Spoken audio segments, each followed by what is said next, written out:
আহা দিদি যা, তুমি কেন বুঝতে পারছো না? ওদের আর কোনো ক্ষমতাই নেই যে ওরা নতুন করে আমাদের কোনো ক্ষতি করবে। তবুও মেঘনাথ দার অপসরাদি মুখ চেয়ে আমাদের ওদের ছেড়ে দেওয়া উচিত। এবার আসল কথাটা বলুন তো, হিরেগুলো কার কাস্টাডিতে? আমার কাস্টাডিতে আছে অফিসার। এই হিরেগুলো আমরাই যত্ন করে রেখে দিয়েছিলাম। আমি সবটা দেখে নিয়ে রেখেছি, তবু আপনি একবার চেক করে নিন। হ্যাঁ, চেক তো করবোই, কিন্তু এখানে নয়, থানায় গিয়ে করবো। হ্যাঁ, আরেকটা কথা, কালকে আপনারা সবাই উপস্থিত থাকবেন, কেননা কালকে একটা প্রেস কনফারেন্সের ব্যবস্থা করেছি। আসলে আপনারা সবাই মিলে সরকারি সম্পত্তি রক্ষা করলেন। এই হীরের মূল্য জানেন তো 10 কোটি টাকা। তার 10% টাকা আপনাদেরকে পুরস্কার হিসেবে হাতে তুলে দেওয়ার জন্য আমরা সবাই মিলে সরকারের কাছে সুপারিশ করব। ওকে? 10 কোটি 10%। আচ্ছা, থ্যাংক ইউ ভেরি মাচ। এবার তাহলে আমরা আসি। এই, একে অ্যারেস্ট করো, চলো একে নিয়ে।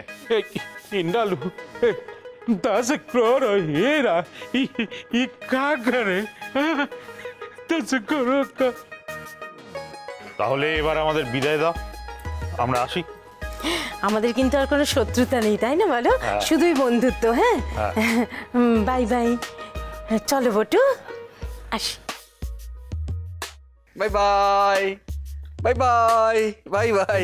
সত্যি চয়নিকা দেবী ভাগ্যিস আমাকে কিডন্যাপ করে বিয়ে করেছিলেন, না হলে জীবনটা অর্ধেকই রয়ে যেত। আমার বউ বাঘিনী, প্রাউড অফ ইউ। এই চুনিমা, সত্যি চুনিমা তোর জন্য, বুঝলে বেশনা, এই চুনিমার জন্য আজকে পরিবারটা বেঁচে গেল। হ্যাঁ, তুই ঠিক বলেছিস পুরুষ। ব্যবসা না করেও আমরা এতগুলো টাকার মালিক হয়ে গেলাম। হ্যাঁ, এই চুনিমা, আমরা কিন্তু ওই পেইং গেস্টের ব্যবসা আর করবো না, বুঝতে পারলে? আচ্ছা, আমি কি বলছি, ওই 10% টাকাটা দিয়ে, যেটা প্রাইজ মানি, ওটা দিয়ে আমরা বুদ্ধিমার গয়নার বাক্সটা ফেরত দিই। আপনি কি বলবেন? এইটা একদম ঠিক কথা বলেছিস, ঠিক কথা বলেছিস। তবে তোমরা যাই বলো না কেন, আজকে যে এত কিছু হলো তার জন্য কিন্তু ভূতদিম্মারই ক্রেডিটটা।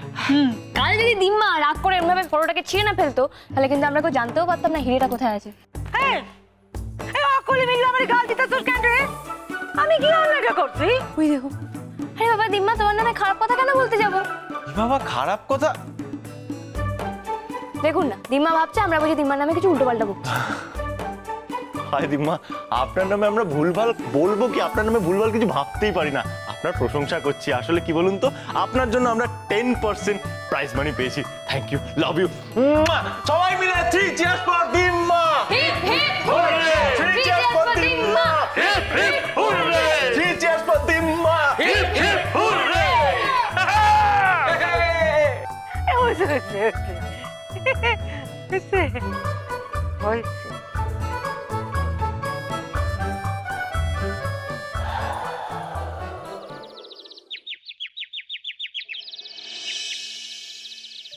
আসুন আসুন আসুন আসুন আসুন, বসুন। এত ব্যস্ততার মধ্যেও আপনি আমাদের বাড়িতে দয়া করে এসেছেন, এই জন্য আমরা ধন্য।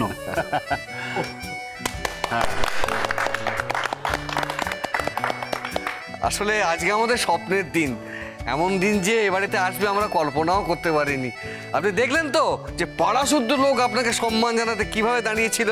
না না, এই সম্মান তো আমার চেয়েও আপনাদেরই বেশি প্রাপ্য। আপনারা যা করেছেন তার তুলনাই নেই। কোনো প্রশংসাই আপনাদের জন্য যথেষ্ট নয়।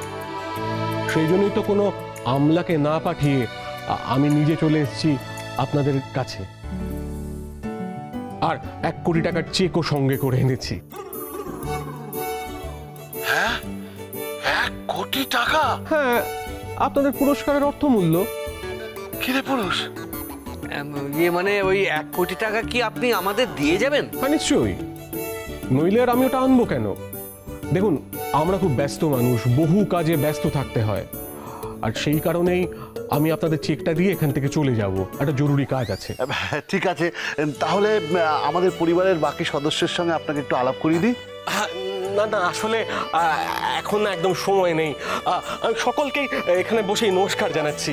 হ্যাঁ, আর আর আর যে জন্য এসছিলাম, ওই ওই ওই চেকটা তো দিতে হবে। তো কে নেবেন যদি একটু এগিয়ে আসেন? ওই চুনিমা, আমার পুত্রবধূ। আসলে চুনিমাই হিরেগুলো উদ্ধার করেছে। চুনি? কিন্তু এখানে তো অন্য একজনের নাম আছে, শ্রীমতী চয়নিকা মল্লিক। তিনি কে? তাকে ডাকুন, আমি তার হাতেই এটা তুলে দিয়ে যাব। আমি স্যার, আমার নামই চয়নিকা মল্লিক। আচ্ছা আচ্ছা, তা সরকারের তরফ থেকে এই আপনার এই পুরস্কার মূল্য। আমি কি বলছিলাম স্যার, এই পুরস্কারটা আমরা যার জন্য পাচ্ছি তারই তো চেকটা গ্রহণ করা উচিত, তাই না? কারণ উনি যদি না থাকতেন আমরা কিন্তু হিরেটা উদ্ধার করতে পারতাম না। তাই আপনি যদি প্লিজ আরেকটু অপেক্ষা করে যান খুব ভালো হয়। আসলে একটু ব্যস্ততা আছে, তাড়াতাড়ি করুন। আচ্ছা শুনিয়ে অপেক্ষা করার প্রয়োজন আছে। আমি তো মন্ত্রী নিজের চোখে কখনো দেখি নাই, তো তাই তুমি একটু একটু সাইচাকে চাইলাম, এই সাজতে খুঁজতেই সময় চলে গেল। চলে আসছি তো। হাউ সুইট, হেভি লাগছে।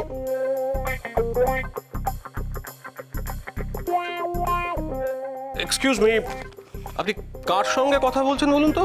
এক্সকিউজ মি, মা তোমার তো বোঝা উচিত স্যার কত কাজ, উনি কত ব্যস্ত। অফিসার স্যার, এনার কি কোনো সমস্যা আছে? একা একা কথা বলছেন কেন? তেমন তো কিছু শুনিনি স্যার। আরে স্যার কি যে বলেন, সমস্যা কেন থাকবে? অ্যাকচুয়ালি আমি আমার ভূত দিম্মার সঙ্গে কথা বলছিলাম। হ্যাঁ আপনি দেখবেন, এক মিনিট দেখি। স্যার এই চশমাটা পরুন। এই চশমা আমি কেন পড়তে যাব? আপনি যদি চশমাটা পরেন তাহলে আপনিও আমার ভূত দিম্মাকে দেখতে পাবেন। Please sir. বাট না, এক্সকিউজ মি, আমি পড়তে পারবো না। স্যার প্লিজ, যদি আপনি পড়েন তাহলে আপনি দেখতে পাবেন দিম্মাকে। স্যার বলছে যখন একবার পড়ুন। পড়বো? একবার পড়ুন।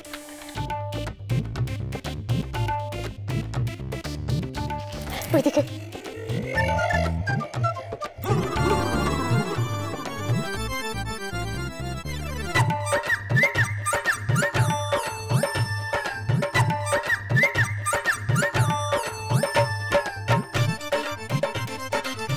Oh my God! Sir, sir কি হলো স্যার? Sir any problem?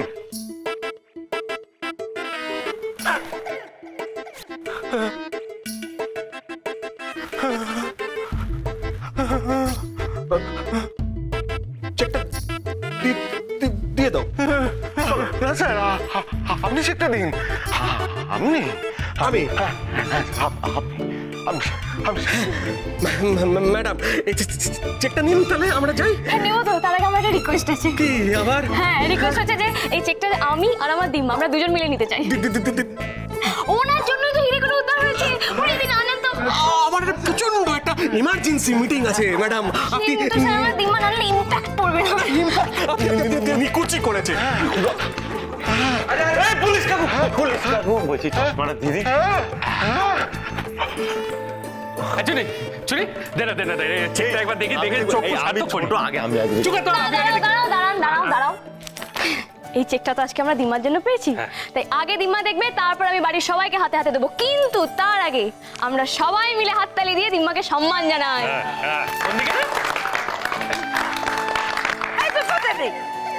কিসের হাততালি, কিসের সম্মান রে? এ তো বাইরের লোকেরা, কেউ সম্মানই করে না। পরিবারের মানুষজন ছাড়া কেউ আমাদের সম্মান করে না। ভূত বললে ভয় পায়, আমার অস্তিত্ব আছে এটাই স্বীকার করে না। কি বাবা, ছি দিম্মা, এটা আপনি কি বলছেন? দেখুন, যারা যারা বিশ্বাস করে না আপনি আছেন তাদের সবাইকে আমি এই চশমাটা পরাবো, পরে বিশ্বাস করেই ছাড়বো যে আপনি আছেন। এটাই আমার কাছে চ্যালেঞ্জ, কারণ আপনি তো এই বাড়ির সদস্য একজন, আমাদের মিষ্টি ভূত দিম্মা। হ্যাঁ এখন তো আমাদের হাতে একটা মোটা টাকা চেক। এই অ্যাঙ্গেল কোন এই চশমাটা দে না।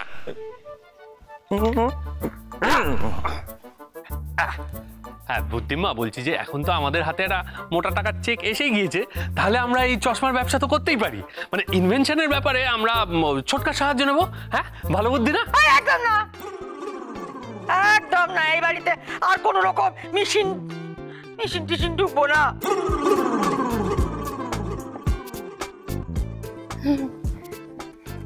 বলছি আমার একটা বক্তব্য আছে, প্লিজ তোমরা মন দিয়ে শোনো। মিনিস্টার বাবু এলেন, একটা মোটা টাকা চেক এলো, খুব উত্তেজনা বাড়িতে। এই উত্তেজনার মধ্যে না আমার খুব রান্না করতে ইচ্ছা করছে সবার জন্য। দিম্মা তোমার স্পেশাল রেসিপিগুলো করবো কিন্তু। বলছি রান্না বান্না সবই তো হবে, কিন্তু এত আনন্দের একটা মুহূর্ত, একটু গান বাজনা হবে না? হোক না? নিশ্চয়ই।